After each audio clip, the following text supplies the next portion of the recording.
normally fighters, what people don't realise is when fighters go to the Olympics, they have this backing, they have a gym backing them. Like Floyd Mayweather that had his father, Tommy Fury had his brother. Everyone's got saying, even Jake Paul, he had his parents, great parents that put him into Disney. He made all this money, and I respect Jake Paul. Yeah. I'm not taking anything away from him, but he had all this money at 22. I was in prison at 30. I threw more punches. I out-jabbed him. I kept him where I wanted him, and then as soon as he came in, I bullied him. Yeah. You know, obviously he's got, you know, his perfect technique he's going to get. He's one of the greatest. Not being like big-headed or anything, I've sparred the best in the world, and I've never been in a fight or a spar or anything where I've gone, fuck, that hurt. We've got the Andrew Tate fight coming up. How realistic is that? He said he'll fight me. Mm-hmm. He said he'll fight me. Meet Matthew the Jedi Floyd. He's now taking his fight global, flying out to Ireland tomorrow to train with a boxing coach he shares with world champion Conor McGregor. At 22, Floyd founded the Perth chapter of the Lone Wolves, one of Australia's most violent bikie gangs,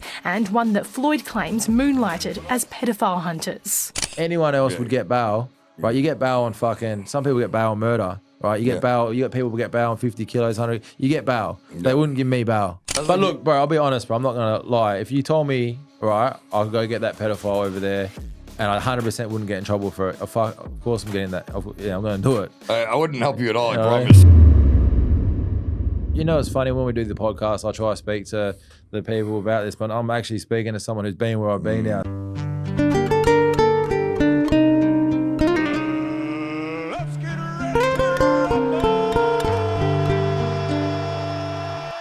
Welcome to Crimes and Misunderstandings. This is a true crime podcast where we talk to real criminals that have done real time and find out if they are on the fast track back to prison or the road to redemption.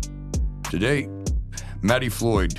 He's a legendary local gangster turned boxer, and he's making a hell of a move. He has just beat one of my childhood heroes, Shane Mosley. We're not happy with him about this, but we'll get over it for the sake of this podcast. What'd you do that for, bro? Yeah, sort of. It had to be done, didn't it? I mean, I love the guy too, man. He's a hero of mine. But I mean, like, I had to win, didn't I? Yeah. I mean, and you're making big moves because what? Well, let's first. You were in prison all of your 20s. Yeah. And you do one of my favorite crimes. Oh, you want to tell us what it was? I got done for, we went to prison in the end for, grabbing a pedophile.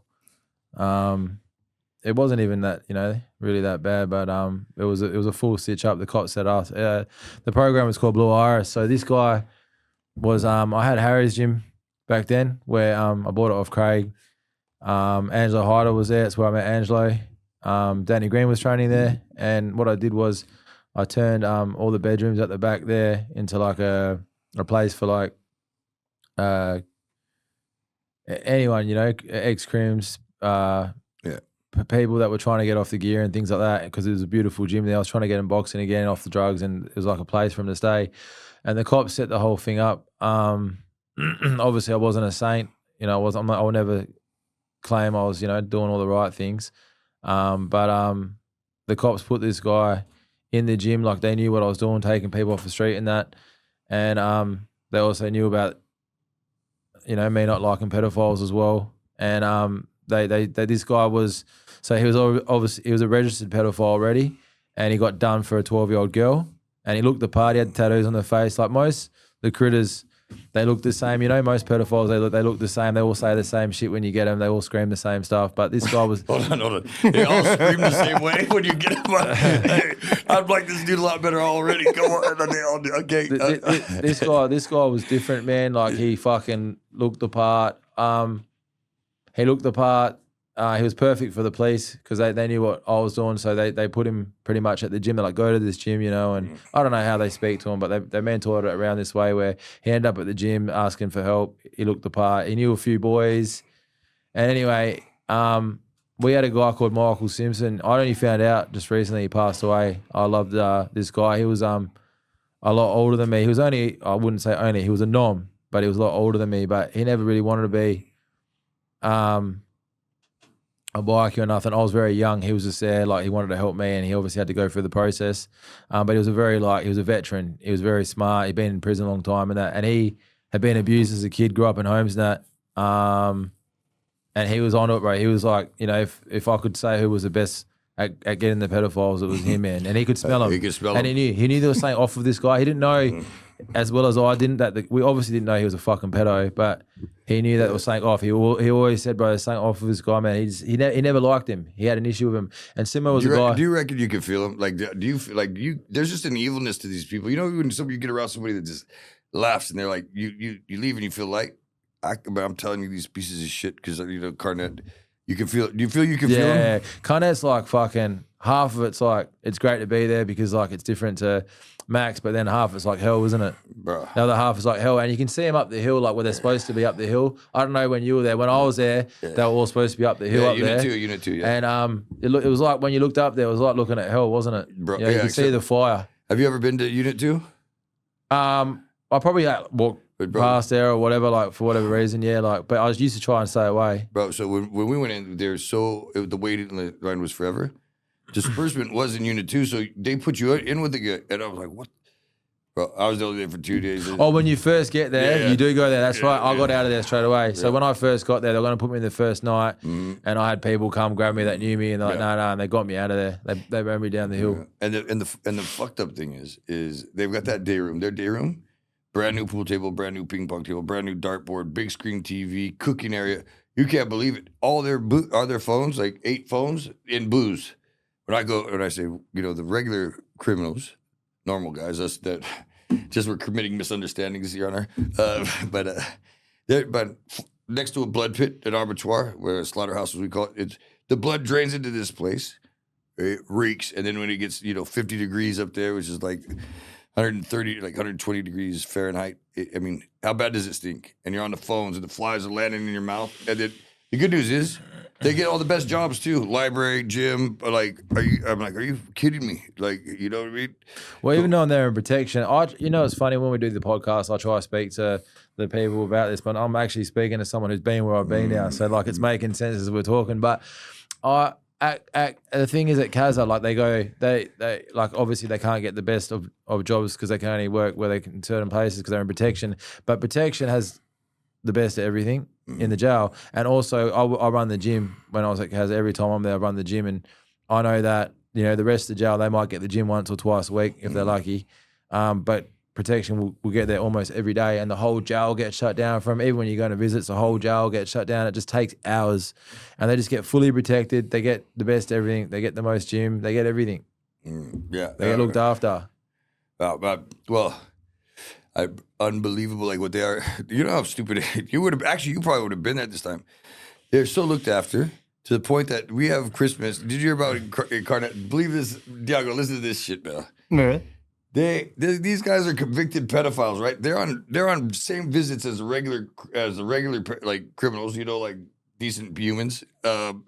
And they've got a pedophile Santa Claus letting kids sit on their lap at that Christmas. Do you remember that? No, fuck off. I swear to God, you could look it up, bro. They had these normal families having these kids sit on the fucking pedophile's lap that's playing Santa Claus. Yeah, That's fucking up. disgusting. No doubt about it. And man, I'm telling you, I hope I should hold my tongue, but I swear, I got kicked out of full-time education because I heard one maggot saying did you see you should have seen how big my penis looked at that little kid's hand or something. I was like, what did you say? And I was in art. Some guy named Ian, piece of shit. That kind of. Yeah, kind of. And so they kicked me out of, because I voiced my opinion about him, told them they were a maggot, you know, I literally have the paperwork, and I said, you know, I'm going to complain about this when I get out.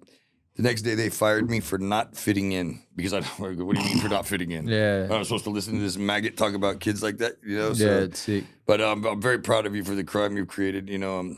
And we're talking about, you know, in America, that website. Diago, you got to look that website up. There's a website in America. I swear I have dementia. You can literally plug in where a pedophile is. It will bring up their face, their address, their crime they committed, when they got out. I mean, they pretty much will tell you what they ate for breakfast, you know? And there's that guy that you'd love him. His name's the Alaskan Avenger. And look, he did what any, you know, goodwill person does to somebody that hurts children. He went door to door and handled them with a hammer. So, yeah, I mean, that would have probably done you a lot better than the cops feeding them to you in your boxing gym, you know? Yeah. Well, they set us up for a while, man. They were trying to get us. Obviously, we weren't doing what they were saying, And in the end, they set me up. It was called Blue Iris. He was at it was all cameraed up, ready for me. They set me up. I went around there to get him, and you wouldn't even believe how it happened, man. So there was this. So what? So he got. So what happened was he got done for the 12-year-old girl, and then when he got done, they made a deal with him. So they let him out on bail. He's already a registered pedophile as well, and then he was hanging out with us for a bit. And it was what I don't get is the cops justify this. They say, yeah, but because I was the president of the club at the time, so they were justifying it by saying, oh, Matty was the boss of a club. He was doing these things. He was doing that. So we had kids at that gym, bro. We had, like I said before, Danny Green was training there. Stevie Wills, that's where I met Steve. We had a lot of fighters there, and we had kids as well. And they put this pedophile, knowing he was a pedophile, around kids because they thought grabbing me and my mates was more important, right? And they couldn't get me for anything because I wasn't doing anything that they were saying. And then in the end, they got me because they knew this guy told them, oh, fucking about what we're doing to pedophiles. And in the end, that's how they got us. What they did was, we can't prove this part, but it's pretty obvious. So the camera system I had was built by Craig. And it was the best fucking camera system back in that time. And you could see like Bunnings across the road, the number plates on cars. It was that great. And this day, Simo was staying there, and Simo rings me up. That's Michael Simpson. And he goes, bro, are you with that Boz? And I said, yeah. And they were already off him. I liked this guy. He made me laugh. He was funny. There was something off, but I thought he was all right. I thought he was just like, had a bad upbringing. Yeah. And I'm usually right, and I got this one wrong. Like, I was, 22, 23 at the time. And I was like, yeah. He's like, get rid of him and come to the gym now. So that's what I've done. And he had all this paperwork. It was of the crime that he was on charges for right now, which we obviously didn't know about for the girl. Yeah. And it was this thick paperwork, and it had everything. And I'm like, who the fuck? This isn't real. I'm like, who the fuck? How did you get this? And we tried to go to the camera. We went to the cameras, and everything was fucking switched off. Right? So I was like, how the fuck did this camera? No one knew what was going on. We're like, so, and at this stage, we didn't know we're getting stitched up by the cops. They didn't know this cunt was a police informant reporting to the cops every day. So, and he was taunting me as well. Like when I started going off at him about this paperwork, I was like, it can't be true, whatever. I was going off at him. He's like, I think I called him like names or whatever I said, and he's gone, be careful what you say. Just remember, I was by myself with your daughter, bro, and hanged up the phone on me. And my daughter was 8 at the time. That's what he said. So he was taunting me as well. So when I finally, like for the next few weeks, I was just fucking. It wasn't a few weeks after that? It took me that long to find him, but where we finally got, so it probably took that long for the cops to set it up. It probably took that long for the cops. I don't know how they. Sorry. I don't know how they work or operate, but it probably took them a few weeks to get him at a place all cameraed up, have a team ready and all that. I don't know. For whatever reason, I don't know where he was. And then finally he was at Stephen Rose's house, and it was just too good to be true. It was just too easy. He was waiting there for me. Stephen Rose. He was waiting for you. Well, I got a phone call from someone else that he was there, and I went there by myself. Yep. I didn't go with anybody. I went by myself because I wasn't far from there. It was about 10 minutes from where I was. Right. And Stephen Rose answered the door with a samurai sword, and he knew what I was there for. And he's like, look, as long as it's just you sort, And then he stepped aside, and I walked in the room, and Boz was in the room, and then so on, Wow. And then so you've been convicted of this crime, right? That's what I got done for. Tell me. They brought up another crime as well. They brought up like another guy, but they couldn't convict me of that. Yeah. But the judge knew, like, they brought up that, like, I grabbed other pedophiles and I've done this and I've done that. And they tried to bring up other things. And my lawyers were obviously fighting, like, you can't bring up, because I didn't go to trial for that one. Right. So I end up, this is another thing. They end up going on for years. That's another thing. I got locked up straight away, right? For a, kidnap, like a dep lib and like an OBH. It wasn't even that bad by the time the cops got there. Hey, when you kidnap somebody and beat the hell out of them almost to death, it's not that bad. No. No, this one we didn't get. This one was just off, bro. I didn't get him that bad, bro. Like, the only time I hit him when he kept trying to leave the room, he kept trying to run out, and I wanted answers, bro. The first thing, obviously, I wanted to know was, did he doing my daughter? Like, he had a gun in the room, right? And this gun never got grabbed by the cops or anything. It just disappeared. It was his, I grabbed it before he could grab it, and I asked him, "Did you do it with my daughter?" Right? I did more with it, whatever. But I I mean, if you got and straight away I knew. He goes, bro, he told me straight away, the coppers told him to say it, and I knew he was telling the truth. I knew in my gut that he hadn't done anything. Because I would have killed him. If he had done something, I would have killed him. Right? I mean, I knew that when I went there, I knew if he'd done something, I would kill him. But I was never like, I never thought he had. He wouldn't have had a chance. But he said it, and so it was like more ego at this stage. So I didn't feel, I would know. You know and you're a 22-year-old kid at this time too. I would have been like, I think probably like, I don't know, 23 maybe. Because I was 22 when I was made. You had a baby at 15? Sorry? You had a baby at 15? Yeah, no, I was 16 when we had it, yeah. Yeah, wow, okay. Yeah, and then, because she would have been like, probably, 7 or something maybe. And then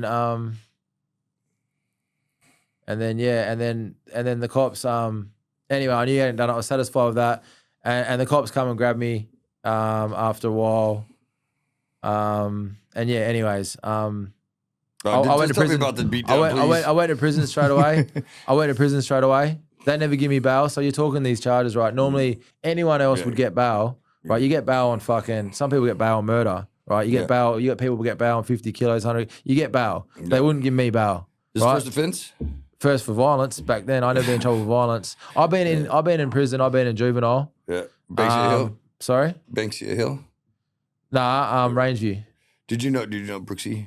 Brooksy was he's a well-known, I guess, maybe not prison guard, but somebody that went in there and he'd help teach the boxing and stuff for the juveniles and stuff. But he was in Banksia Hill, I think, mostly. Friends with Danny Green. I think Brooksy, yeah, he's good friends. I can't remember, he's but this is close to everything. But yeah, I've talked to him. We're gonna get him on because there's a lot of boys that talk good about him. So back then, Rangeview was in Canning Vale, and that was the kids' jail back then. Mm-hmm. And then I went to prison early as an adult a few times, and then for this is my longest. But I spent, most of my, I'd say most of my 20s in prison. Yeah. Different. So, as an adult, you've been in there 3 stints? No, 2. 2. 3, but 1 was on remand. Yeah, remand. That's a stint. It is a stint. 4 then. Yeah, 4. If we're counting remand. Yeah. So, have you learned your lesson? Yeah, of course. But look, bro, I'll be honest, bro. I'm not going to lie. If you told me, right, I'll go get that pedophile over there, and I 100% wouldn't get in trouble for it. Of course, I'm getting that. I'm going to do it. I wouldn't help you at all. I promise. But I mean, apart from that, I'm not going out of my way. If someone comes to me, I get messages every day about it. Like, can you get this guy? I'll find out, and I just have to ignore it. Obviously, I'd love, but I've got other things I have to do now, and the platform I'm reaching now and what I'm doing and the money I make, I want to put back. You just told me, you just give me an idea before. You told me about an app that they have in America where it tells this and that. Bro, off my next couple of flights, if I make enough money, the first thing I'm doing. Look at that. Is that it, Diego? Yes. We haven't got that in Perth. So the National Sex Offender Public website. Put in an address. Watch this. Put in an address. I'll just tell you, put in. I don't know an American address. I got one for you. I shouldn't say the first thing I'm doing, because the first thing I'm doing is I was speaking to Wade about it earlier. I'll tell you about that in a sec, because that's good. But the second thing I'll do now is I'll literally put money into an app in Perth where it does the same thing, because they haven't got that yet, so we'll do it ourselves. Yeah, I mean, it's so crazy in America. They are everywhere, man. That's why I don't even watch movies anymore, because everybody's a freaking pedophile in there. You're glorifying these guys that bang little kids. I'm everybody, it's crazy. All these conspiracy theories are turning out to be true. P. Diddy, I heard years ago that Hollywood was run by the gay mafia, and that every bad rapper, had swallowed a load. And turns out they were telling the truth. That being said, there's pedophiles everywhere, man, and there's no cure for them. Well, as my friend Kid Shamrock's manager, he goes, "Oh, there's a cure for him, bro." He's the creepiest voice in him. He goes, "It's called a lead aspirin." We call it Buddha lead aspirin in America. So that's about it. But yeah. So pull that up, Diego. Pull up that website. Yeah, here it is. Yeah, so punch it. Just go into Huntington Beach 926. Was it 92609? I think 92609. Yeah, I think that's it. And then I got different. Yeah, that should do it anyway. But yeah, I think Huntington Beach. Beach. Yeah, that's California. Yeah, where's Cal? There we go. Let's do 3 miles. They'll be everywhere. Search location. By clicking continue. Fuck. See, that's all the pedophiles. Click on them. It shows their face, shows their address, everything. What? Click on one of those red dots over there. all these fucking sick cunts here. Yeah. Just sickos. Look at that. Wow. Just fucking Look at that. Bring sickos. Yep. See, that's a name and shape. And that's where they are right now. That's live. What miles? 3 miles? 3 square miles there? Yeah. Yeah, that's where they are. That's how many of them there are. Bro, we could have so much fun there, eh? Oh. look at all these maggots, But man. we need to make one of these apps in Perth or something. Click on one of them. You can see their crime. So, like the one that I don't really agree with, that really, because if you're a sex offender, and sex offender in prison, I mean, you're not a hero. Like a pedophile bastard, that's a hero. You go in there as a sex offender, you're fucked. But they have the statutory rape laws, and I think it's better here in Australia. But if a girl's 17 and the boy's 18 or 19 and they have sex, that's statutory rape. You know what I mean? It's like that's bullshit. And there's a lot of guys that get listed as on the sex offenders for having sex with a girl that's within a couple years of their age range. You know what I mean? It's totally acceptable. But yeah. So those guys, I feel for it. But everybody else. Nah, man. Lead aspirin. So he gives you all the details. Yeah. So what did he do?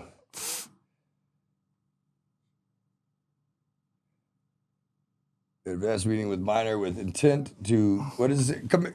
Risk 2025. You're my budget Mexican, man. Come on. Read for us. What was his crime? What do we got? What do we got here? Crime. Offences: contacting minor with intent to commit a specified sex offence. Go to arrange meeting with a minor with intent to commit a specified sex offence. Yeah, so they definitely need that here. I mean, just as a parent, your kids, you don't even want your kid. I used to go ride my bike around the block and everything.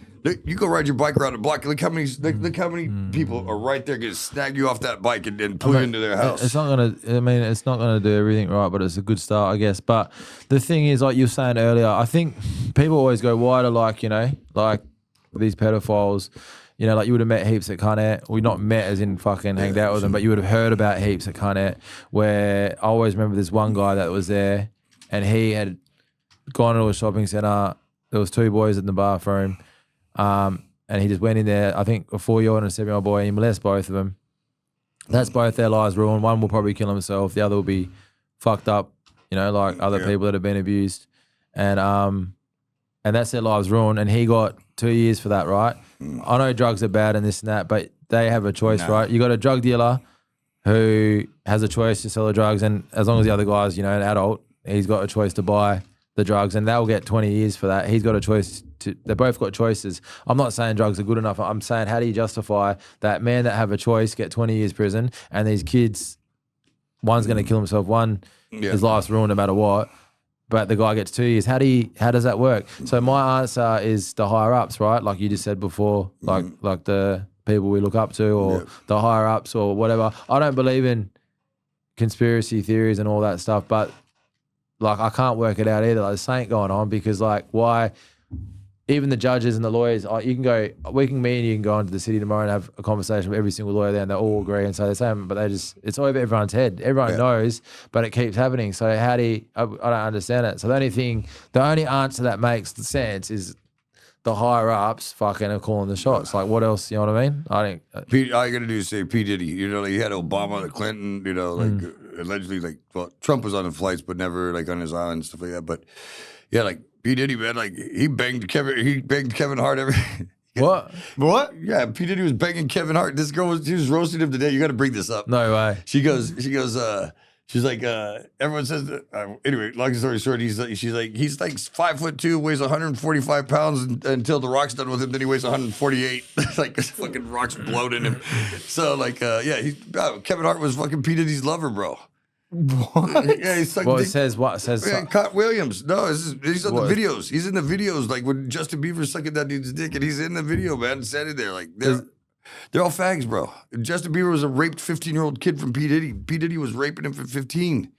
Yeah. Yeah, it's like I'm telling you. Well, there's videos of it and shit. Yeah, bro. I didn't know that he got. I don't know. Pull it up, Diego. Just so look, I don't talk without receipts because I know better. Yeah. You know what I mean? There's receipts. Fucking hell, man. At least I seen it on. I've only seen it. Because there's so many. Hey, when you hosted for Diddy, did you catch any baby oil? I hosted for Diddy. Kevin, come here. Can you go get some girls so we can be in the bedroom with some girls? Let's get some girls up here, please. First and foremost, I'm not getting in the bed. You asking the wrong person the wrong question. It's not like your question. Say pause. Don't acknowledge it. It has nothing to do with me and Puff. Nothing to do with me and Puff right now. Hold on. Kevin Hart, like many, distancing himself from Diddy after the mogul's arrest and federal indictment. Do you think he's safe in jail? Wrong person, wrong question. The reason Kevin is getting questioned is because of this newly rediscovered footage of him hosting a Diddy hotel party back in 2010. I'm not jumping the tub myself. Once everybody gets out, just me and the lady. I'll do best.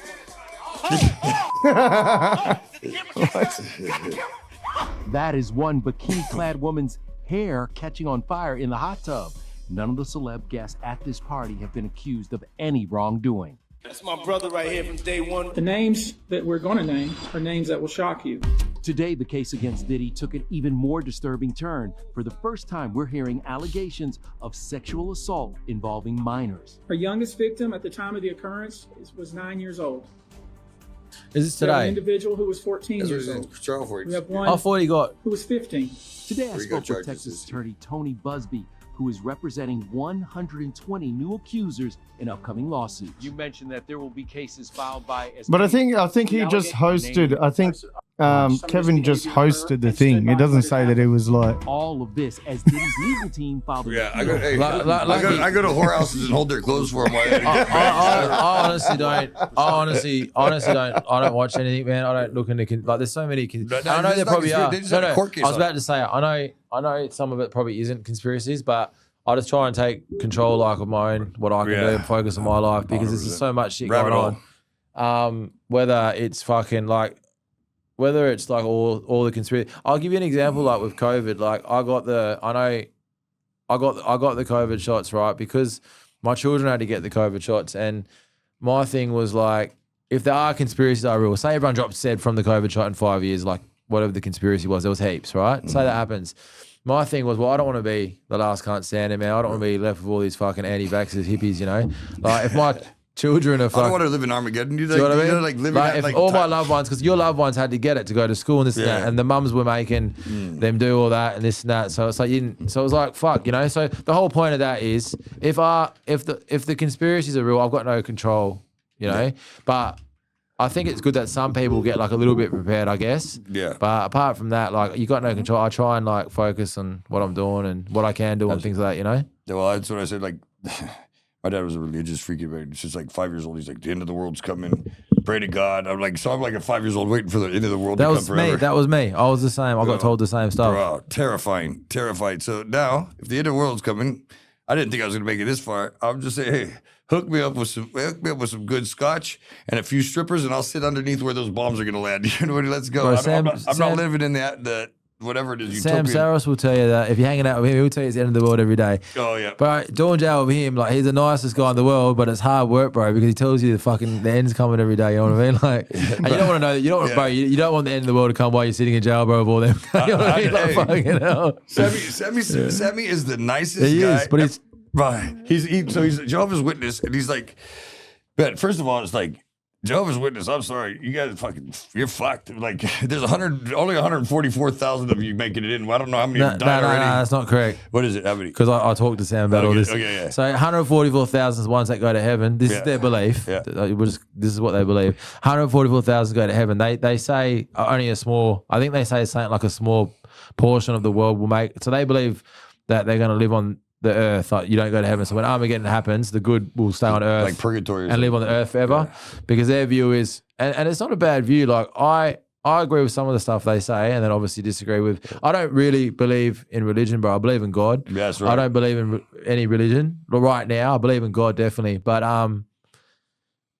I believe in God. I'd say 98%. You know what I mean? Like I believe in God more than the other theories. But the witnesses believe that, and it makes sense to me because God made Jesus and he made angels and he made the earth for humans. And what the witnesses say is like, why would God have made the earth if he wants us to go to heaven? Like he would have just made more angels. He's made the earth for a reason. He wants, not just for a test, because that's just a sick game and he's supposed to love us. So he made the earth for the humans to live on. So their thing is we're going to live, and the Bible, all the different religion is different different, what do you call it? Different Interpretations. of the Bible. Like one line might say this, one religion will say that means this, this, and this. You know what I mean? And it's really about like getting followers for them. So, so they'll try and make people, they'll try and get people to interpret as great as possible. And the newer religions that come up with, you know, it's easier for them to come up with better stuff than the older religions because you got more, you know what I mean? Sorry. But yeah. I think it's just ruling by fear. I think there's something said that like hell wasn't even mentioned until like about 1,000 years ago. And then when you realize you could scare the hell out of people and you could convince people to kill each other for not believing in the same God the same way. And like, you know what I mean? Lines were drawn, people died. And this is like, I mean, like Ireland, you know, you're a Protestant, you're a Catholic, boom, you know, whatever. But that's the same God. Relax, you know. Yeah, I believe that too. I think that for now, like while I haven't got, you know, as much time to look at that, I just think that I just try and be as good as I can, you know. Like if you go to bed a good man, if God is real at the end or not, at least that's the best you can do for now, right? Yeah. Well, I'll tell you what, God loved fighters, man. Like Samson, David, True. you know, all these guys. He wasn't writing stories about the school teachers, was he? He's writing about his favorite people. These are dudes, warmongers, whoremongers, like the guys that lived on the wild side. Those are the ones that God loved, at least in the Bible. And what did he say? He hung out with thieves and prostitutes, didn't he? Like you know, murderers and thieves. Those are his apostles. Those are the ones God chose to hang out with. So, you know, if we're getting judged by all the people that God doesn't really want to talk about, who cares? Yeah, you know? That's true. So, man, you're definitely you're a warrior, man, and I believe that too. I don't believe in any kind of religion, you know. So, I believe that God, Jesus, because that's this side of the earth that I was born on. Just like probably if I was born. It makes more sense than the other theory. I mean, there's only really two theories, isn't there? That we're here by accident, or there's a greater being that put everything into place perfectly. And when you look around, it's just like there's too many things, isn't it? And there's also that you got that feeling, don't you, of something? Yeah. Yeah, so you know who knows? There we go. Actually, you know who's got a good like perspective on life and that I respect a lot? And you're probably gonna beat the shit out of him, is Andrew Tate. Like I respect him. I respect him too, man. I respected Shane Mosley, bro. And I thought, you know, like I feel like it's better to fight someone you respect because you're sort of like earning, whatever you want to call it, their respect. And you go like, I'm real close with Shane now. You know, like that fight. How crazy is that? Like, you know, like you see him as a kid, he's like pay-per-view worldwide, and all of a sudden you're good mates. What do you mean you're good mates with him? I got his respect, man. I earned his respect. He, like you just said before, my warrior. I'm thankful. Thank you for saying that, by the way. When Shane said that, it was very emotional. I was doing my after fight, like, how do you feel about winning? He just said that I took punches, great. Saying about me being a warrior and stuff, but it literally caught me off guard. I couldn't do a speech because he said that because that's what I was focused on. That he just said that about me, and it was very emotional. Yeah. You know, getting told by your hero growing up is that you believe I'm a warrior as well. Yeah. And then when you hear it from someone like it, just, you know, it was very emotional. Yeah, man. He was such a phenom, man. He fought everybody, and his hand speed was incredible. I mean, yeah, he's older in years, but how did you deal with it? I mean, you smell it. I mean, Did you see what he looked like, man? He fucking had an 8-pack, bro. Like he looked fine, bro. He was good. He really, like, we both, you know, he was glad I was fighting when he found out I was fighting because he knew that he was going to have a proper fight, and he wanted, you know, he wasn't like. I mean, you just bully tactics. What was your tactic? No, I box really well too, and I you know, like I threw more punches, I out jabbed them, I kept them where I wanted them, and then as soon as he came in, I bullied him, and I outboxed him, and as soon as he came in, I bullied him. He you know, obviously he's got, you know, as perfect technique he's going to get. He's one of the greatest of our era. So he's Hall of Fame. Pull him up, Diego. He's been boxing since he was a baby, so he has perfect technique, and he's got weight on him. We're both the same size. We both weighed in the same. Yeah. So he's got this weight on him with perfect technique. Of course, his punches is going to fucking hurt, right? Yeah. I've never not been like big headed or anything. I've sparred the best in the world. I've fought and sparred everyone.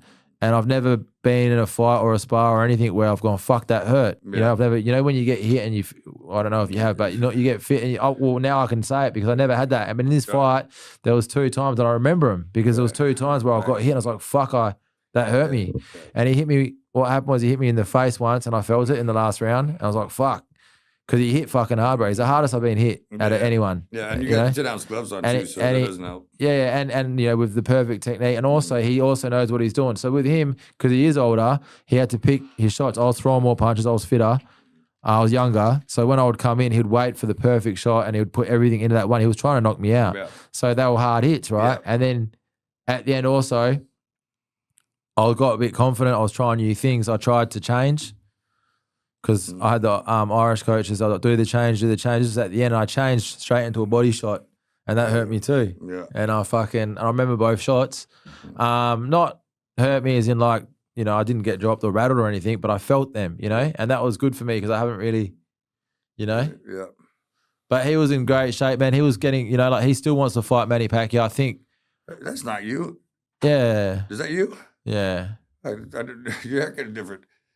Yeah, I know. It's just not gelled up. Yeah, I know. Yeah, that's it. Yeah, he's like, hey, man, you actually, like, I'm not gay, but you're a good-looking dude, man. Like, you should probably do something better with your face than get it punched, man. You know what I mean?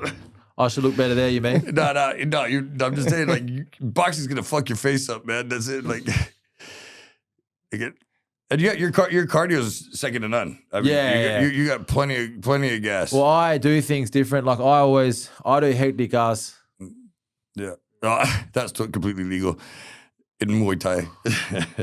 You know what? He was doing a few things, bro. He headbutted me. He headbutted me, and I mean, like, I can't believe you shared a ring with this dude. Like Bones, yeah. So what's Bones' manager? Is he doing management and stuff like that? You're not my boxing like manager. Like he's my manager with my like life and stuff. He's helping me out because my thing is, right, I'm very stubborn, but I try to do as much as I could on my own, and it's getting very hectic now, as you can imagine, where I need help, man. And I'm someone that tries to do everything. And I got to a point where I was like, fuck, like after the Turkey fight, man, I just made heaps of mistakes businessly in that Turkey fight. It was very overwhelming and draining. And after that, I reached out to, have you met Bluff? Yeah, I was forced to tow cars when I got out of prison. I hated that job more than anything. Oh yeah, I did cut Bluff, but there's Anthony Valentino and Bluff are on their way in, and you know how the industry is. You just go around and just wait and expect to fight afterwards. Either you're gonna fight the customer, the opposition, or your own people. Like that's it. That's it. No matter what, you're never making anybody happy. I hated that job, but I did get around Bluff, and I got around Anthony Valentino, who's the biggest psycho ever, and I got him for dough. But yeah, but I always respect Bluff, and like Bones. To this day, we're mates. He does it. Well, I've known Bones for years. Yeah. We've always been mates. We got along well, and I've known him for a long time. I spoke to Bluff about like, you know, because he was my cellmate, and he's someone that. Oh, really? Yeah. We're close, man. Like I went to him for advice. I was like, man, this is like, because he's asking me how I was doing and that, and I speak to him all the time. And I said, bro, it's fucking, to be honest, man, like it's a bit overwhelming. And for me to say that, because I'm a very like everything's great sort of guy, everything's good all the time. Yeah. And he's like, man, speak to I was like, man, I need because normally boxers at the level I was at, I was a 15-0. I just won a world title. I know it was a shitty world title, but I just won a world title. Don't ever disrespect your title, man. I was supposed to fight for the WBC silver title, which is before the WBC, you know. I was up there, the goal, and then I was 15-0 fighter. Normally fighters, what people don't realize is when fighters go to the Olympics, they have this backing, they have a gym backing them. Like Floyd Mayweather that had his father, Tommy Fury had his brother. Everyone's got saying, even Jake Paul, he had his parents, great parents that put him into Disney. He made all this money, and I respect Jake Paul. Yeah. I'm not taking anything away from him, but he had all this money at 22. I was in prison at 30. I did all this on my own. I didn't have anyone backing me or no help or nothing. So I did it that way. Normally fighters at the start, they'll have like a sponsor that believes in them. It's normally a family friend or, you know, someone, or if they are a kid that grows up going to the Olympics, they get people behind them then. You know what I mean? You know how it works. I came from America. I know this very well. So I didn't have anything, bro. I did everything on my own. And then not only did I did everything on my own, I've got boys that I take off the street.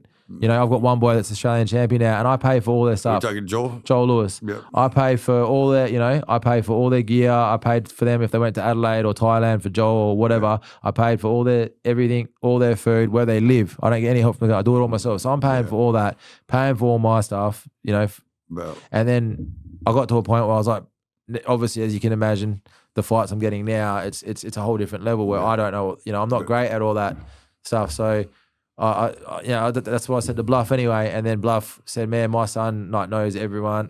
His nephew knows everyone and this and that. And I already knew him. He knew, So I spoke to him, bro, and I told him what was going on. And instead of him looking out for help, because I wasn't actually asking him. I was, do you know anyone that's good at this stuff? Good at the media, good at good at organisation, good at accountants and this and that, like just to do the boxing side of things for me. Because I have my businesses already, that's already looked after, but this side of things, it's fucking, you know? Yeah. And he got back to me that night or the next day. He's like, man, I'll do it, bro. This is a great opportunity for what I want and this and that. And we just talked. And I was like, man, you fucking do it then, you know? Yeah, yeah. And then he did, bro. And we're doing, obviously, killer, you know? He looks like, he just looks like. He loves it, bro. He was made for this, bro. He's like, it looks like, you know when you watch a fucking movie? Yeah. He's that guy, bro. Right. But that's how he is. What about that gold chain he wears, man? He's got this chain on him, man. I'm like, how big is that thing? Bro, yeah, he's a proper boxing manager. Yeah. He's got a pinky ring and everything, bro. I was like, how do you get a pinky ring nowadays? But yeah, he's got a pinky ring. It would be good if he knew like more of the boxing side. I'm still sort of having to deal with all that, but it's like I'm there now, man. Like it's like hopefully, you know, that's all going to sort itself out now, you know? Yeah. So, I mean, we went to dinner the other night talking about doing this, and you got Big Daddy, man. Lucas Big Daddy Browne. You know, I had the pleasure of training him for a while. And, but first of all, his left hook was incredible, but that right hand, that's the right hand, bro. Yeah, that right hand was, bro, terrifying, man. But I told him, I said, man, your left hook's bloody, but if you hit somebody with that right hand, that could be, you know, manslaughter.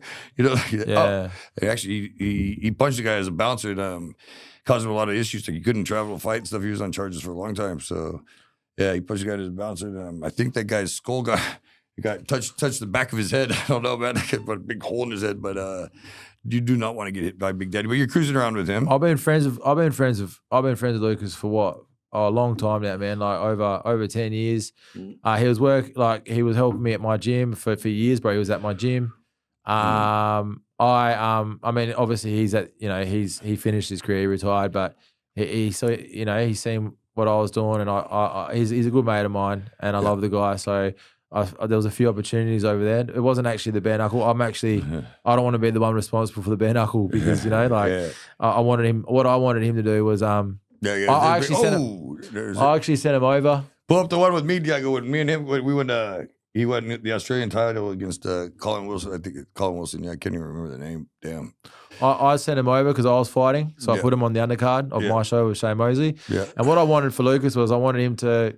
He's obviously a bit older now. I wanted him to just knock out a few influences, bro. Just easy fights. Make a bit of money, have a bit of fun over there, and then hopefully, he knocks 5 of them out in a row. He might get some big famous singer. Yeah. That's what I wanted from him, and he went over there. I had to leave. I had to come back, and he stayed over for a week or two. And in that week or two, he ended up fucking signing a Bareknuckle contract. So I wish him the best, man. I don't want him to get anything. Well, I mean, I'm not speaking out of school. I trained him and everything. We spoke, and I told him myself what I would take. Like his speech is getting slurred and stuff, like, and he's aware of it. Like he has something like, so you care about, like, when's enough, but he's still fully like functional and talks well, but but you can hear it. You know what I mean? Well, I know him well enough to know that where he's at, and I don't. Yeah, I'm not the one that, like, at the end of the day, he's a grown ass adult. Like he can do what he wants. I want him to go over there and fight with 16-ounce gloves, a few influence. Not that he's not capable, bro. We know Lucas Browne's capable, but just because he's a bit, he's at the end now. Everyone, and I fucking don't want.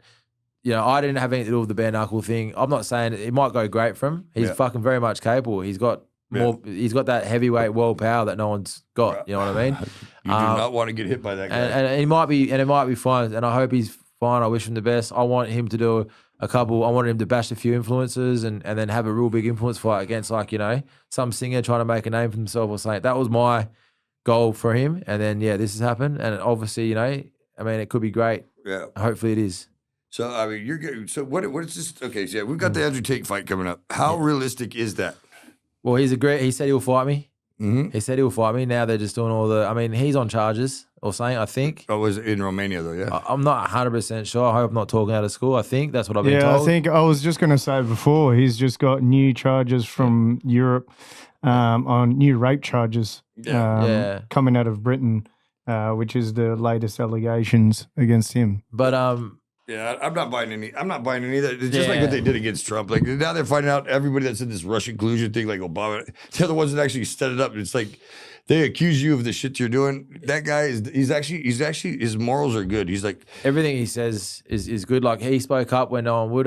There was that Me Too movement going on where women were doing all that Me Too stuff, and it was good, for them that they did all that. But men were like cobbing the bad end of it for a bit there, and then he was the first proper man to actually stand up and say something. And at the very start, he was crucified for it. And then look what happened. Then everyone started copying him and doing it, and it became it was him fighting back almost for man. He was the first to do it. Women hate him, I shouldn't say that. A lot of women don't like what he says.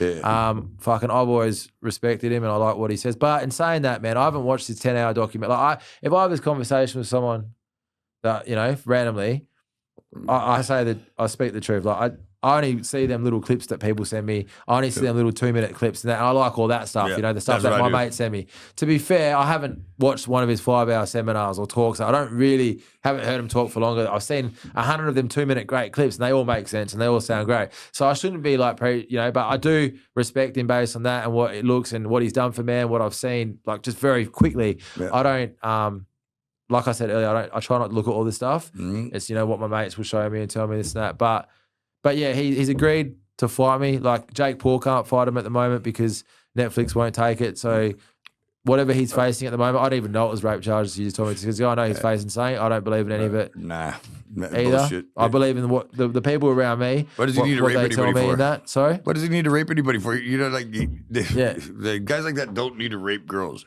But I know Jake Paul and like he can't get on DAZN and that, so that's in favour to someone like me.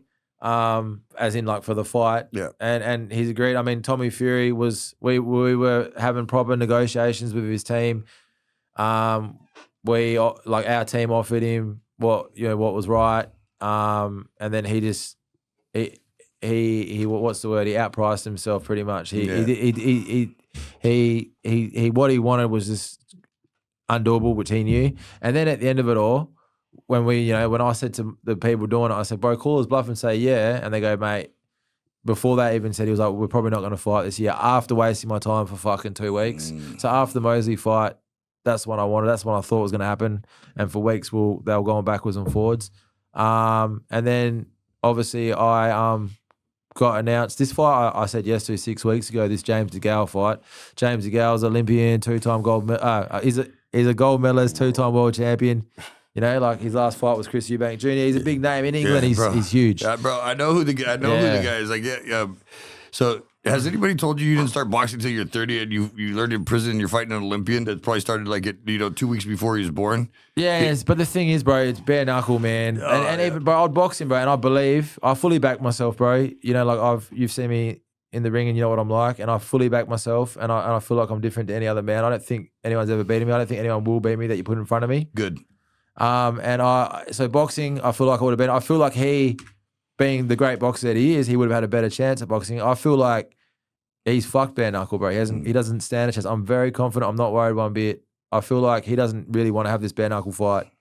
I said yes to this 6 weeks ago because I want to go down this boxing path. I would actually be a better bare knuckle fighter probably, but I want to go down this boxing path because fucking a lot of doubters don't think I can, so it makes me want to do it more. Yeah. I want to fight the best in the world. How good is that? You know what I mean? And bare knuckle I probably would be better at, and I hate saying that because I really pride myself in my boxing, but it's probably the truth.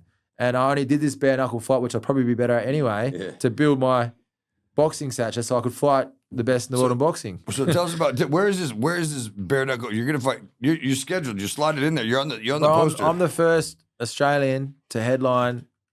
I didn't even realise till my mate pointed this out to me today, but I'm the first Australian to headline a BKFC, which is the fastest growing, probably the biggest in the world, sport today in the world for fighting or whatever. Yeah. And it's Conor McGregor show. Obviously, he'll be there and all that, and it's going to be in Manchester, which is huge. Like they got the biggest arena there, and I'm the main event, but I'm the first Australian to do it against fucking probably like one of the most popular sportsmen over there. Yeah, but in England. How cool is it to have balls, man? Balls. A lot of people have balls, but it's just like this. When I used to coach people in the local fights, afterwards they're all drunk. They're like, hey, I want to be a fox. I want you to trade me. And I started learning how to weed them out. I was like, you know what? No problem. You want to fight? Pull out your phone. Transfer me $1,000. It's 10 lessons. You got 30 days to do the first one, or else that money's mine. You know how much free money I got? Plenty. Everyone wants to fight on the night, and then they wake up on Monday like, there wasn't that 1,000.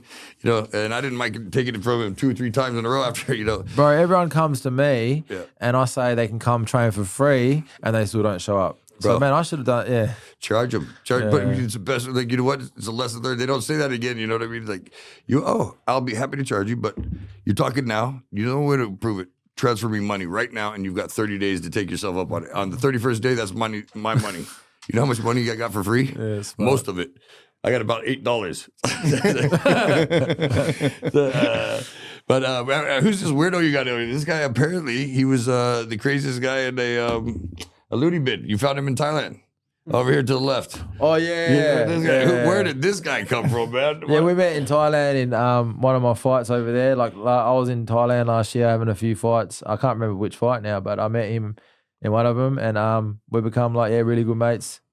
It's been good. Good mates since, and now he helps me. He looks after the kids at the gym. He's a good-hearted person. He's a man of God. He sort of like tries to guide me. Yeah. And I'm probably, but yeah, I've met a lot of people along the way, and yeah, I'm always pretty open-minded. I usually get them right. I was a lot younger. Yeah. When we took that pedophile in, as fucked up as that sounds, but yeah.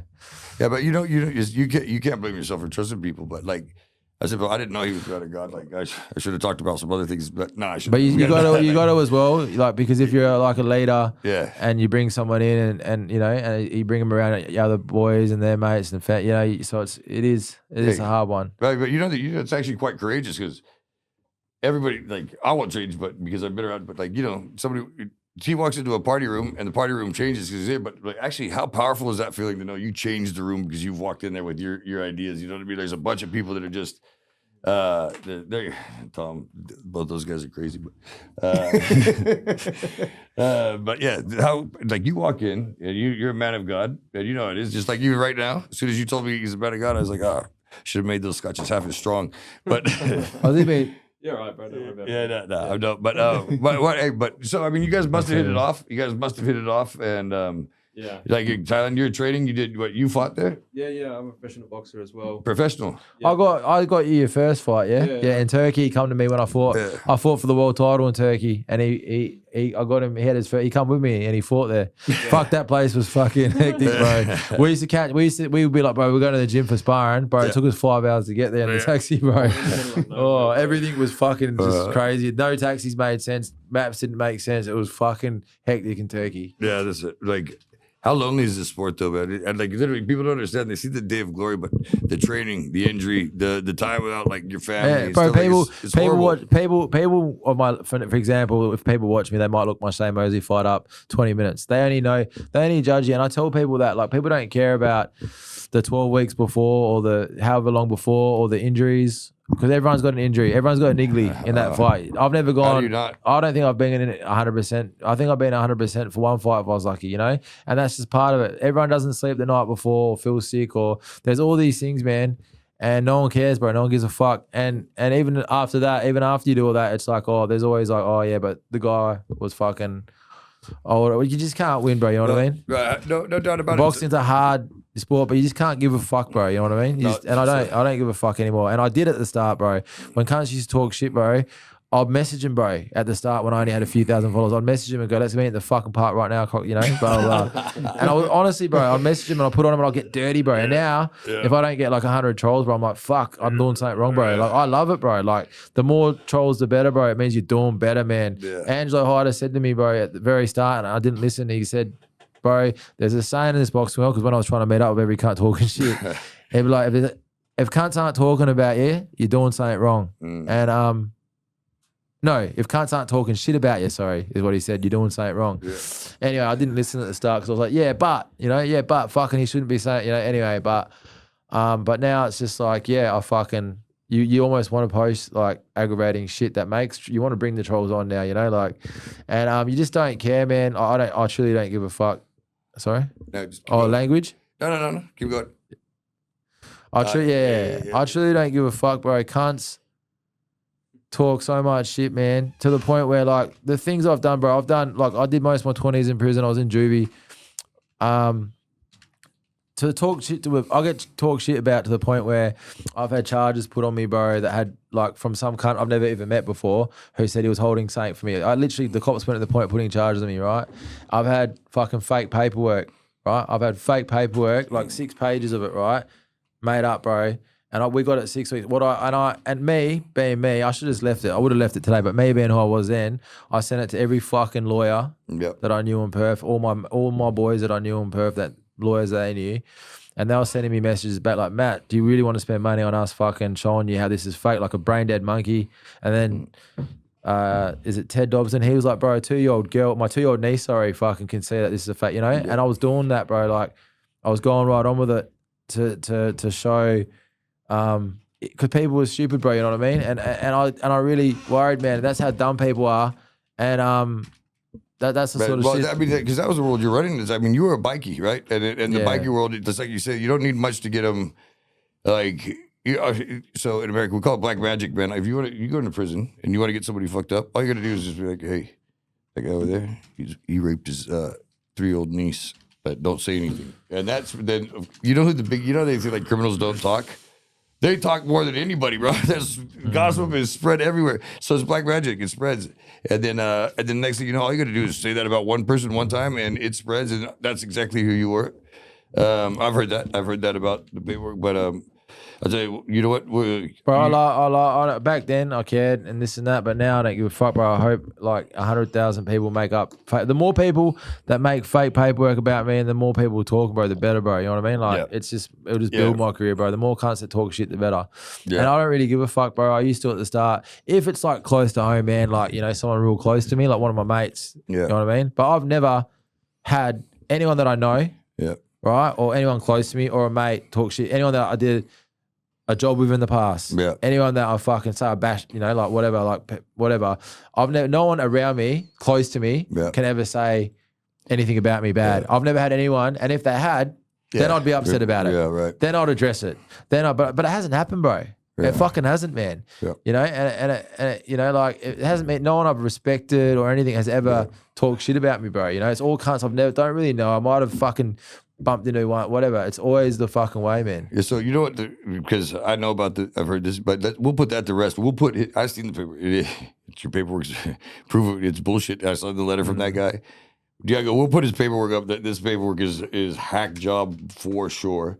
We'll put that up with if that's what you want. Yeah. And people that see this, they'll say like, "Hey, why do you interview?" Bro, it's already on. It's literally on my Instagram. You go down to fucking 2022, I think, when I put it on my Instagram before any cunt talk, you know. So when the paperwork I got sent to me 6 weeks before other cunts were sending it around, right? Yeah. And I put it on my Instagram before anyone fucking started sharing it, bro. Yeah. And I said, now that everyone knows, I spoke to everyone's lawyer, I spoke to everyone I knew, and I was like, if anyone shares this now, knowing like what this fucking means, you all have kids, you have it's dangerous. If any of you fucking share it and I find out about it, I'm gonna fucking cave yous. Yeah, and that's what I said, and I said it on my Instagram, bro. Yeah, and you're right. It is like, especially in the like, if you come from a bikie world and a bikie background, you can't call a cop. You know, somebody's threatening your family.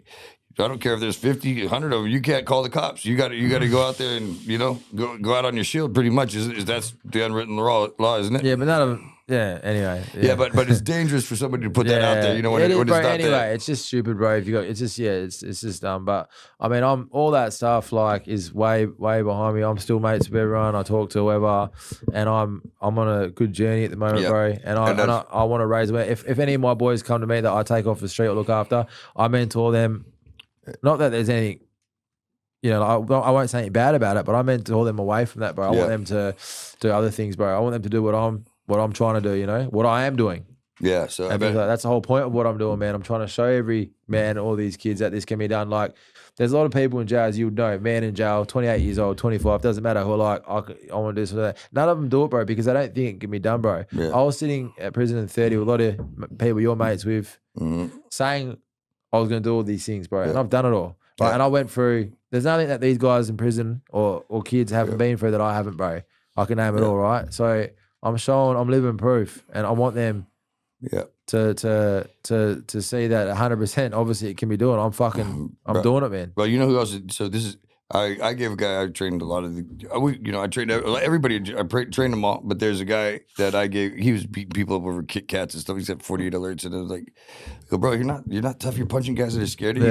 You know. But and he goes, man, He goes, what do I need to do? I said, bro, you're 10,000 hours behind your nearest competition. I go, you got to catch up. And this guy went to work. He became a good guy. Started going to church, and I gave him my word like an idiot that I'd be there for his pro fight. And this guy, he's like you. He actually. October 4th, we were supposed to fight. Now it's got pushed back to November 1st. And I gave my word. So I've been running. I don't want anything to do with boxing anymore, but I can't, I gave my word, damn it. I said, so. Well, it's ain't keeping you there, bro. Is the reason, isn't it? Oh, man. That's intervention. Just leave me alone, man. Boxing doesn't want you to leave yet, bro. You know what? It's the only thing I'm good at because I know I'm not that smart. I'm not that good looking. Well, the more I drink, the better looking I get. But I'm no Matty Floyd, that's for sure.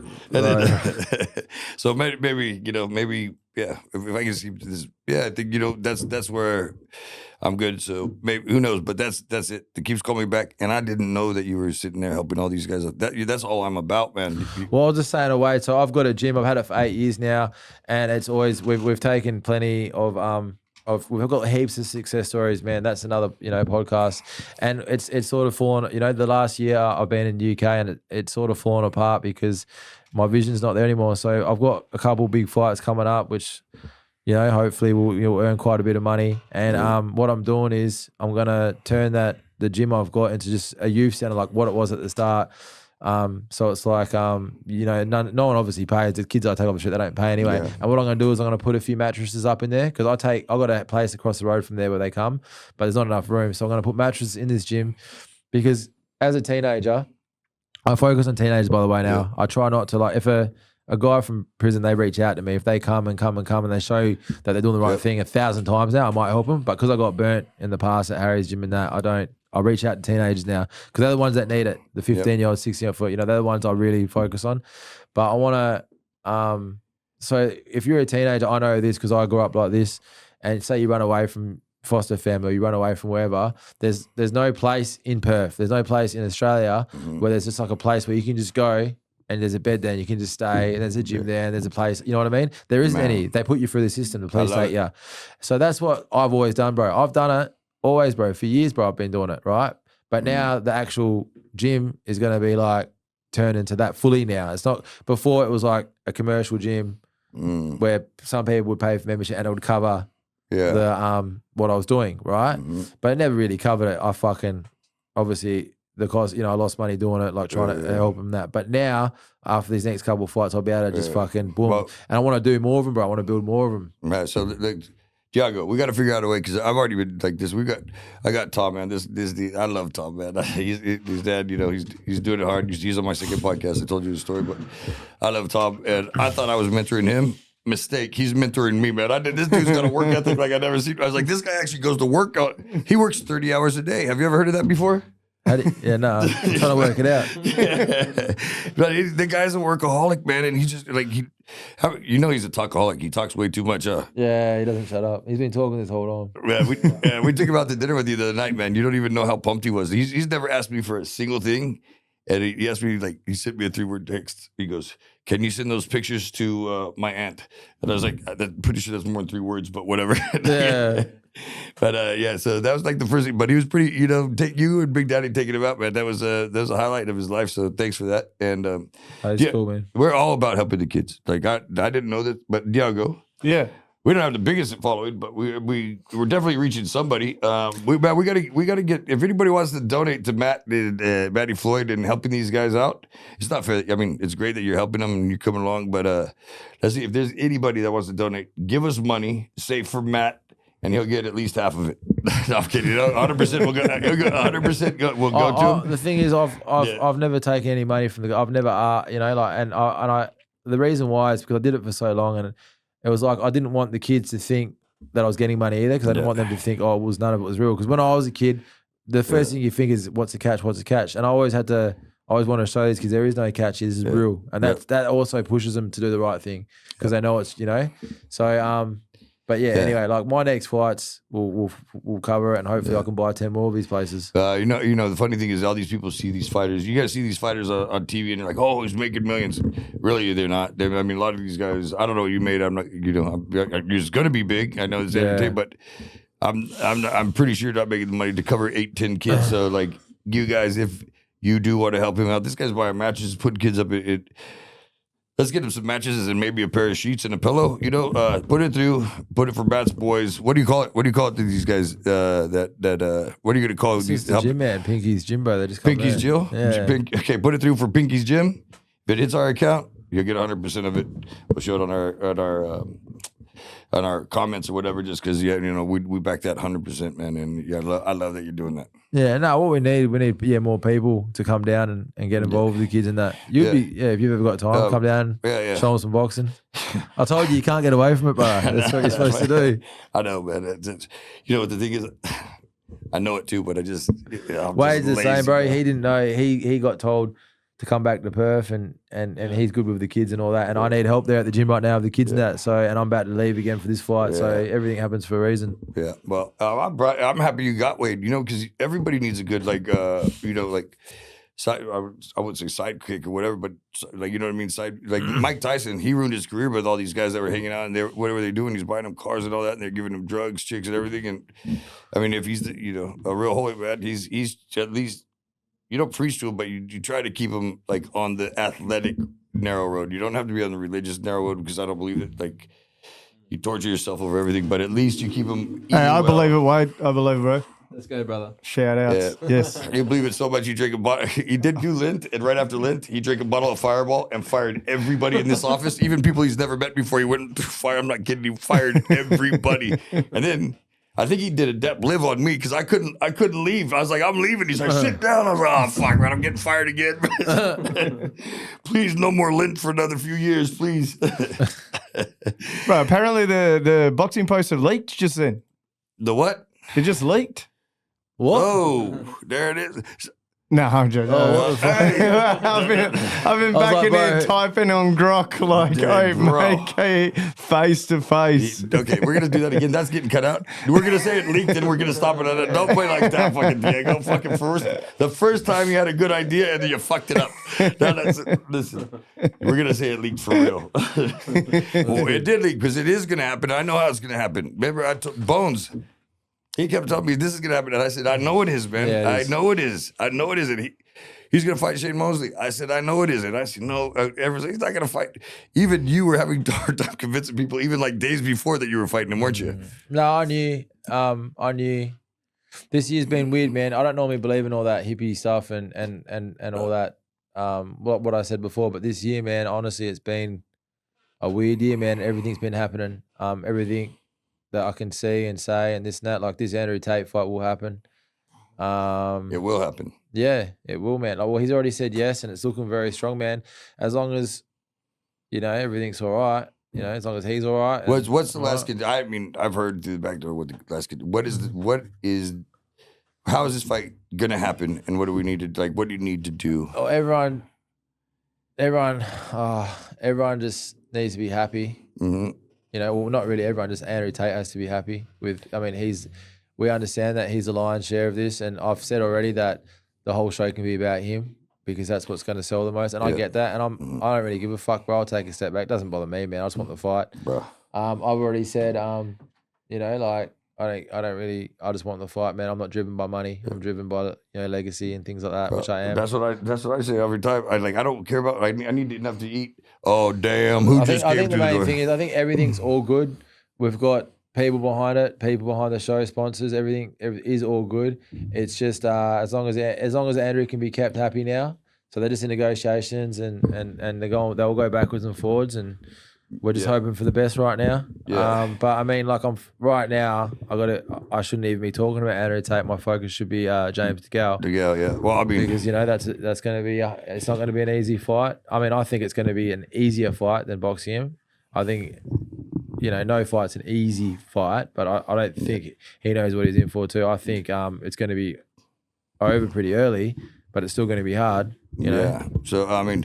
How do you train for a bare knuckle fight? I mean, you have to ask the English. I'm just winging it, bro. Like I'm just hitting the bag bare knuckle, hitting the pads bare knuckle. Yeah. I'm letting boys punch me up a bit bare knuckle. I'm doing like all old school stuff. Mm-hmm. What's your thoughts on Mike Perry versus Jeremy Stevens? Oh, you know what? I'd never watched much bare knuckle, and now I've started watching a bit of it. I've been watching Mike Perry, and that. But I'm not. What I'm watching is sort of typical. Like it's sort of how I was going to fight anyway. It's definitely different to boxing. But I mean, you get that clinch punch going on, and I'm already sort of. I sort of fight like a bare knuckle fighter when I start fighting anyway. But like I said, I'm trying. My heart's on boxing, but I will do this because, I did this. I said yes this 6 weeks ago, and I always keep my word. I don't really need to do this fight now. I need to concentrate on Andrew Tate now. But I've already said yes, and I'll do it. I don't even think James DeGale is going to fucking show up, to be honest. Yeah, well, hey, so what's the money like? I mean, people think in boxing, there's like the top 1% of money, 1% of fighters get the money. Everybody else gets paid shit. I heard, so my friend, I grew up with this guy, Andrew, Austin Trout, like he's Louis Burke. I mean, I know those kids. He was I know he's the champ of, I think, BCFC, is it? What was the champ of? I don't know. I know that this one, BKFC, is the biggest one in the world today. Like this Connor's one is definitely Look it up, Diego. But I'm not sure. He might have been. It must have been BKFC. I would have thought. Yeah, I think so. Andrew, Austin Trout. Yeah, they're doing a tournament that's like $14 million, I think. Huh. Yeah, BKFC is. James Gale's getting paid fucking pretty well. I know that. Yeah. So, hey, bro, if you even get changed, but who's this animal that just came in without his gold chain? And I was talking about Mr. T earlier. Hey, Mr. T, hey, look at this dude. This is the dude, the one, the only Bones. This is all here because of him. So, there was the precursor to Bones. His name was Mr. T. He was on the show called The A-Team. Bro, I get every time I put a picture up with him, it's like, who the fuck invited Mr. T? Oh, do they say, I can see why then. Where's your mohawk, man? I can tell you're not completely bald. Let's get that mohawk going, please. I'll give it all to that. Yeah. So, Bones, tell us, what's happening with this thing? I mean, you've come along, like you said, you've just jumped on board with a good attitude. And I mean, you got the solid business mind. What do you see happening here? I see Matt walking through it. Like, it's not going to be an easy road, but I see some Matt being successful. Obviously, you guys would have spoken about Matt's history in the past, and what he's sort of been through and what he's achieved. And in the short period of time, what we've achieved, just like on an international level, I think it's pretty impressive. But as like Matt would say, and anyone that's been in this industry would say, it's taken Matt the 5 or 10 years to get to this point. Yeah. People are seeing all the success now, and they don't see the stresses that we do. They don't see the long nights, the long hours. If we're negotiating with fights overseas, we're up till 3, 4 in the morning. Yeah, it's a lonely sport, man. It's like everybody sees the glory on the night, and they see the hype and all this stuff, and then they fight. But how lonely, how miserable. You don't have your family. You're training. I guess you're cutting weight, aren't you? You're cutting weight for your fights, or no, not really? I do. My last fight, obviously, I cut more weight than I've ever cut in my life, bro. I had to get this. I got to 76.5 kilos. Yeah. I normally fight at 79.3. Yeah. Anyone that understands, that's a lot. And this fight's 82, so this is easy for me because James. But you're walking around weight. I always walk around about 88 to 90.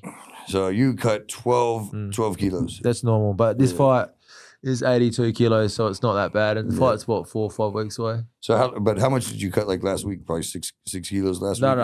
No. So a couple of weeks ago, I weighed in at 76.5 for Shane. Yeah. And then I went to 94 kilos in a week. So I put on like 17 kilos in a week. What did you fight at? What did you fight at on the night? I mean, you weighed in and then you rehydrated. So I weighed in at 76.5.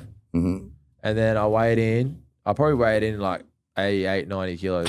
And what about Shane? I think he said he was like 80. Yeah. So I mean, so I'm from America. We do pounds. It's like I've been here for like 20 years, and I still have to calculate what's a kilo. And then I was like, oh, well, the fight was 100. We agreed on 170 pound, but with like a pound or 2 allowance. And they gave me a 5 pound allowance because of whatever. And I still made 170 just out of respect. I still killed myself making the 170, which I didn't have to. Yeah. They agreed that I could make 175 like a day before the fight because there was issues. Yeah. And then not with me, with the fucking show. So they agreed on that themselves, and I still made 170 just out of respect to Shane. Yeah, well, I mean, what a good name. So, and then you walk around. What did you say at? How much? What do you walk around at? Like the next day, you were how much? Oh, bro, maybe 88. I don't like because of that so fight. Depends on the fight. If I'm fighting a 12-round fight, I want to be 85, 86. I know where I fight best. I feel like I'm like my strongest. That's like 20 pounds heavier. Sorry, that's about 20 pounds heavier. So yeah, so if it 170 to 188, that's 88. So I would have been like 180. He would have been like. So 84 is 185 pounds. So yeah, bro, that's a leg, bro. That's more than a leg of like you gain in a day. I'm lucky that I can lose and put on weight the way I do. It's always going to be an advantage for me. Yeah, I can pick, for each fight, like this fight with the girl, I'm going to be as big as I can be. It's 5 2-minute rounds, so I'm gonna try. I have to weigh in at 82. I'll be 100 kilos by the time I get in there. Yeah, so it's 5 2-minute rounds.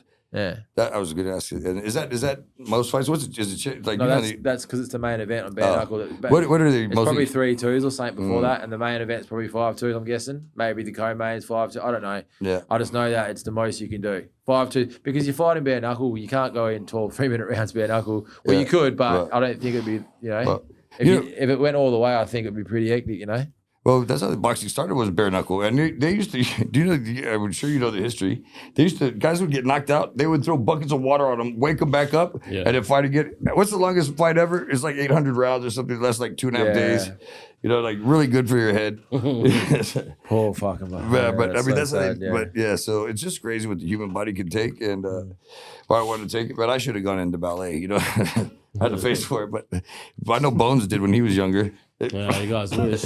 It was 110 rounds, 7 hours and 19 minutes. Andy Bowen versus Jack Burke. Wow. Like, can you imagine that? Like, 110 I'm just thinking rounds. of, like the people there watching, like, did they stay the whole time or what? Like, you know what I mean? Like, but what it was around back then, there wasn't 3-minute rounds with 1 minute break. What was around? Well, it just says total length was 7 hours and 19 minutes. Yeah. Well, they have to, surely they give them breaks. You can't just go for 7 hours straight. No. Yeah, apparently you could take a nap and they'd wake you up, man. So what? So I'm 3 minutes. 3-minute rounds. And 1 minute also off. Yeah, 1 minute rest time. 7. How many rounds? 110. Hey. What's wrong with Bones? He looks like he's out on his feet, man. It's just been this long days. Yeah. Like you could imagine, Matt's the hottest thing in the UK at the moment. Yeah. Just phone calls, emails, like every hour of the day. Yeah. We're just non-stop. So, I mean, this deal, we were talking because I was telling Matt earlier when you weren't here, I said, I knew this was going to happen because you kept telling me it was going to happen. I said, yeah, it is going to happen. Yeah. And how does an ex-con that starts boxing at 30 fight Shane Mosley? I still can't figure this out. You know what I mean? But if you think it's going to happen, it's going to happen. Well, Matt manifested the majority of it, to be honest. I just believed in his dream, and here we are. We were looking at one of the biggest fights of his career in the next 4 weeks and an even bigger one in 8 weeks. Yeah, I mean... So it's just the monopoly on it, like the contacts we've made, even having Phil Sutcliffe as his main coach and having Connor in the background as a backer, the Black Forge, the list goes on. It's just, it's amazing what Matt's achieved, but it's a lot of time and effort. And people just see he's just got there because, it's because we put the work and we put the time and we put the money in. Yeah. That's what it takes. Also, people think, it's like, it's like when actors become famous, like they pick like a actor. I haven't been picked. I had to fucking work hard. I had to train hard. Like people don't realize. They think I'm doing all this. People don't. I got to get ready for a fight too. I got to fight the best fighters in the world. I want to fight the best fighters as well because I believe that I'll beat the best fighters in the world.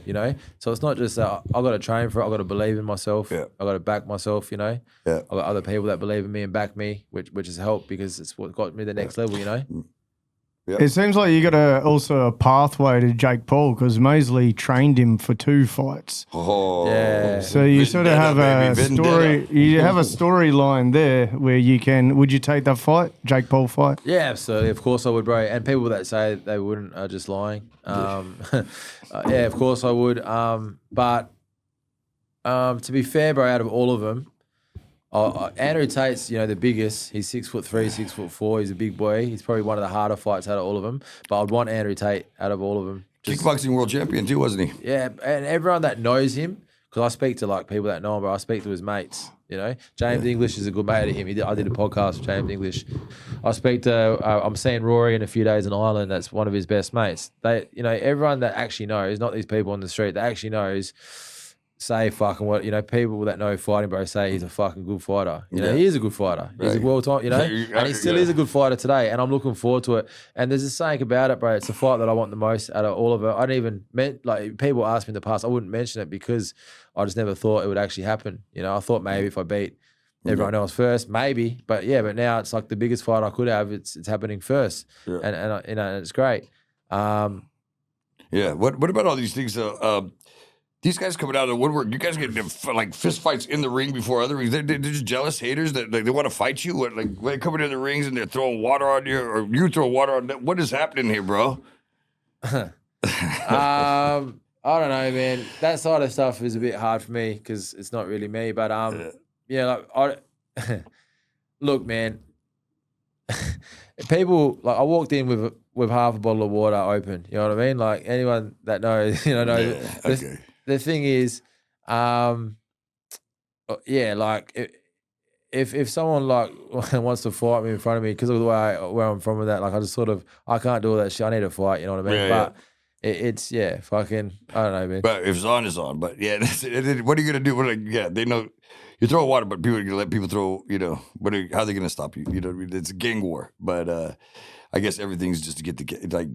Man, if you're hungry, a lot of these guys are street kids. They're coming up from nothing to that. You know what I mean? They want that money, and you're taking their money, bro. You know what I mean? You're taking the fight that they work for. You know, so, what was that thing from Nate Diaz? You're taking everything I work for, motherfucker. You know, to your boy Connor. You remember? You mean the guys I'm fighting? Yeah. Yo, the guys would be jealous of you. You know how many guys would like went through the amateurs and everything to get a fight with Shane Mosley, and you came out of the pin. Yeah, but you got to. People don't realize I traveled. I couldn't get fights in Perth. Yeah. I traveled the world, and I fought the best fighters I could get.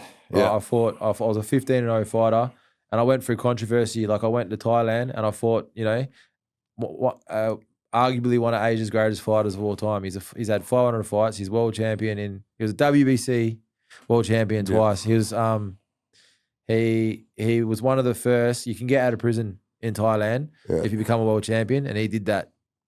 Wait, so you can fight in Thailand if you're in Thailand? You can fight from the jail, and if you become a world champion, you get out early. And this guy, Siramong, the guy that I fought, he became a WBC world champion. Is that the one they robbed you on the first one, and then you had to do it again? I was about to say, people are like these amateurs and this and that. Like I did it the hard way too. Like they might have done a few amateur fights, this and that, but I fought in different countries. I sparred everyone. I went to people's gyms by myself on my own and sparred everyone. I went to this country, Thailand. And I fought him in front of thousands of his people, all yelling and screaming at me. Yep. And his dad was in control of everything because they're very famous, very like in the fight world. They own all the gyms and everything. Yeah. He was actually not a bad bloke, but the fight was rigged. Yeah. And they were all the judges. I won. Anyone that watches that fight, I won every single round. Like I had a broken hand. Wherever Wade is, Wade was at the fight. Wade was there. I won every single round. Everyone, the whole world knew I won every single round. I got robbed. You know, so I had to go through that, and that hasn't been changed. It's still on my record that I lost, but I complain. You know, was it disputed? I thought it was disputed by Australia. But they did apparently everything they could. They're fucking idiots as well. These guys that did it, and they disputed it. And I got a letter back saying that we've got 5 independent judges around the world to judge the fight. They all said that I won unanimously. Yep.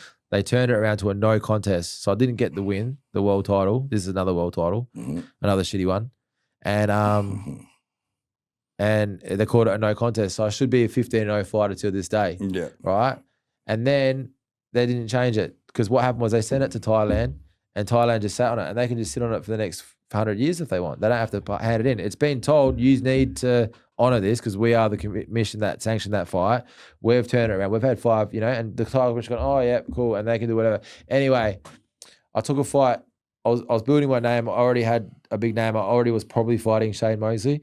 And this Queensland fight come up, which I forgot about. I just travelled UK. I didn't forget because about I'm friends with the promoter. I'm friends with the promoter. He's a good man. Mick Francis, Joe Advertise manager. He's a good man and he's helped me when he can, but he's a busy man. Right. And you know how these busy people are.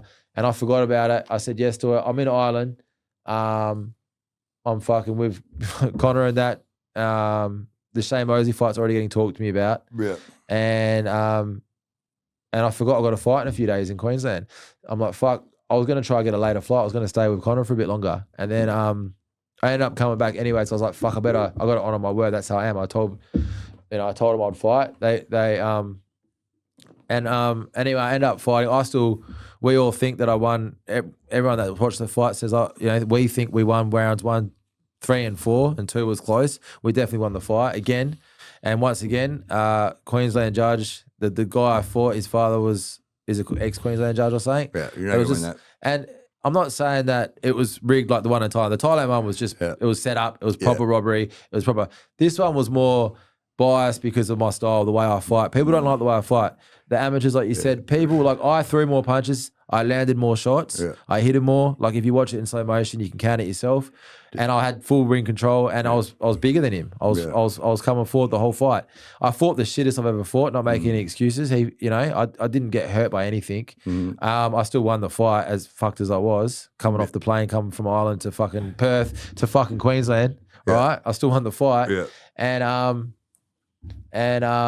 But what happened was the judges don't like me, bro, in Australia already because all my shit in Perth. Yeah. And when you watch me, people always go, fuck, that looks easy when they watch me. Darren Till, Liam Smith, they both will watch me. They're watching me shadowbox. They watch me in the bag. They're like, fuck, this might be like easy sparring, And they all say, one of them said, I'm the toughest sparring they've ever had in their life. Right? You're awkward, but you're not like what you're not like what you're used to. But the thing is, I'm not like just a fucking awkward or I touch random when you fight some cunt off the street I've fought before. I've mastered that awkwardness. I've trained myself that way because I taught myself in front of a little square mirror in a prison cell, bro, for years and years. I'm talking for hours and hours relentlessly. So I've mastered this awkwardness, bro, and it's great. And I hit really hard, bro. And I fucking and I'm fitter than anyone because the way I train, I'm a fanatical trainer, and I do things that I don't think other people are doing. Because while I'm training, I'm like, I know there's fucking no one else is doing this. Like the runs I do are crazy runs, bro. I'll sprint 5K. I won't run it. I won't jog it. I'll sprint it, and I'm talking. I'll sprint that 5K as quick as I can, and then I'll do 4K sprints. That's why I'm so fit. Like you said earlier, that's why I'm so fit because I do things that I know no one else is going to be doing. And anyway, the whole point is I did that fight. I won that fight. People don't like this guy that's not boxing properly, right? Who's got his own little style, right? Who's adapted and he's beating people somehow. Even Liam said it to me, bro. He's like, bro, he just didn't like it. He respected it and all that, but they watch me on the outside. They go, oh, that looks easy. Same as the judges. They watch it. I'm fucking hitting him more. I'm coming forward more. Yeah, I'm getting tagged a couple of times because of my style, but I'm fucking. The whole point of boxing is you hit them more, you miss the punches. You know what I mean? That's it. And ring control. That's how you judge a fight. And by how you're supposed to judge, I won that fight as well, and I got robbed that fight too, which is fine. Like I don't give a fuck. It just adds to my fucking story. We all believe I know that I'm an unbeaten fighter, and that's that's fine. Yeah. So hey, Bones, this guy's mayhem, isn't he? He's taking more fights. Like he takes. How do you forget that you're taking a fight? Bareknuckle boxing, Shane Mosley fighting in Queensland. Andrew Tate, and this isn't about a week. You know what I mean? Like, how do you keep up with this guy? How do you keep him under control? The whole point of why I said that, I just realised why I said all that. I gave you that whole spiel is because you said earlier you got these amateurs that are doing amateurs, and you're just doing this. I'm not just doing this. I've had 17 pro fights where I've won them all. Right? Yeah. I've had about 20 fucking of these. Well, maybe not. Maybe 15 of these expedition fights and these fucking. These UK fights where they're all proper fights. So you're fighting with 10-ounce gloves, you're still fighting the rounds and all that, right? Yeah. So I've had a lot of fights and I've travelled and I've done everything. I'm not so these amateurs and these others that want to get upset. I did the work. I won all the fights. Cinnamon Cole had 99 wins and 4 losses. Yeah. Right, he beat a lot of good people, and I beat him. I beat him twice. So I earned it's not these amateurs are like, hey, I had to work to get to where I get to. It's not just I'm getting these fights with Andrew Tate. I also had to put all the work in, win all the fights, and and I still have to beat everyone. U6 and Rigado and anyway, those guys are like 400 amateur fights. I don't, you know what I mean? And then they're pedigreed. De La Hoya, like all these guys, they're pedigreed. And like you said, they're signed. They get a signing bonus, and then their first 7 fights, they're like Jeff Fittick, world champion. Like that's what happens with like guys. With but I'm showing people. I'm showing 30-year-old because no one's ever done this before, right? And I know one, Big Daddy. You know what I mean? Oh, that's true. Yeah. He was. You're right. How did birds of a feather, right? That I had from the same place. You're right, man. No, he's from Sydney. He come to Perth and that. But you're right. He was 32 or something when he started. But well, not taking any away at all. That you're right, 100%. I'm more trying to speak for boys in prison that can do, that haven't had amateur background, this and that. But you're right. He did. He started boxing at 30, didn't he, or something, or 32 even. He had 8 MMA fights. Like they did he was like, I want to hurt people. Boom. And now we're together. And he fought Daniel Cormier. And now we're together. So it's actually, you're right. He is the only person that's just, he didn't have an amateur background. You're absolutely fucking correct. I always say, you're right. Yeah, I think his first boxing match was at 30. Like, there's some weirdos over here. The water's different down under, boys and girls. Shane Mosley fought the whole card, just the way things came together while we were there. We went from just me and Matt, like, talking about this at the gym to now we've got BFL Entertainment running 2 major fighters. Lucas just signed a deal. Matt's got deals coming out of his ears. Yeah. I have to have a lot of coffee and a little sleep and just phone calls and emails. But you're so enthusiastic all the time there, boss. But it's all for the love. At the end of the day, like, the bigger thing that it's like for Matt is he wants to do it for men's mental health. Yeah. So we got Reboot AO behind us. We got Matt wants to make the gym into more of like a youth center for kids because that was his whole thing from the start. Like, it's not like we're putting millions of dollars in our pocket and we're rolling around in Ferraris. Yeah. Like, our bigger thing is to give back to the community as well, like the reasons that we do it for our kids, the kids that don't have a voice. Like Matt said, guys in prison that come out wanting to do better with their life and they go, what do I do? So to stay out and do a positive thing. Man, I love this movie because we come out handicapped. They don't let us do like any job. So most criminals are like very entrepreneurial. We're like business minded, whatever, and they handicap you. You know what I mean? Like they have all these programs, but none of them. You can't get out and own a bar. You can't get out and be a real estate agent. You can't get out and do a lot of things that keep people ahead in life. It's like you've done something. I'm telling you right now. There's convicted criminals, and then there's people that are not convicted. And I'm telling you, everybody is one of those two. So it's just the ones that do a little worse than others. But there is the redemption song for everybody, and I think they need to lighten up and understand when you see talent comes exactly like you say out of prison, and you can pull that talent out of people. So I got 100% backing everybody taking a second chance, in this. But that's it. I didn't even know that about you. So we said it before. Back Matty Gym, Pinky's Gym. Any money you guys donate, we'll show it on our comments. They're getting 100% of it. Yeah, and that's the thing. It's not. Pinky's Gym doesn't go on Matt's pocket. Pinky's just to keep the lights on, keep the training going, to be able to have the kids to have and other people, young men, older men, to have a safe haven to come to train in a positive environment. Mm-hmm. That's what people don't understand. Like, Matt's done a lot of it off his own back to the point where he would rather be broke and to keep that place open because he would want that for him as a kid. 100%, man. Well, I didn't know that about you, man. I got a lot more respect for you that way. Send us off, Bones. Like, Wade, thank you for being here. But Wade, like and subscribe. Is that right, Diogo?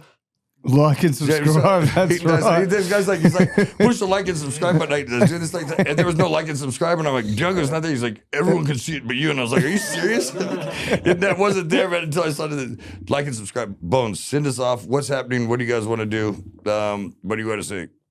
Well, it's just get behind an actual Australian, a couple of Australian fighters that are taking it to these boys around the world. You had your times of Anthony Mundines and Danny Greens. Like, this is the next generation of boys that are really going to take it to these people and come. They walked home with 2 belts from the UK. Matt walked away against Shane Mosley. You had Big Daddy walk away from Tony Giles. We even had the promoters saying, we had 2 guys from your team took the belts home. Yeah. 2 guys from your team walked in off the street, walked into this guy's town and took belts. Hey, Matty, you can send us off. So you can't do it. You're not supposed to be here. You don't have the talent. What are you going to say to the boys that hear that every day? Don't listen to it, man. Keep pushing forward. If it's reach your goals, just keep pushing. The more people say that, the more you want to improve to them, and this and that. So don't listen to it and keep fucking moving forward. Thank you. Crimes and Misunderstandings, Matty Floyd, Bones, Wade, thank you, boys. We'll catch you. See ya.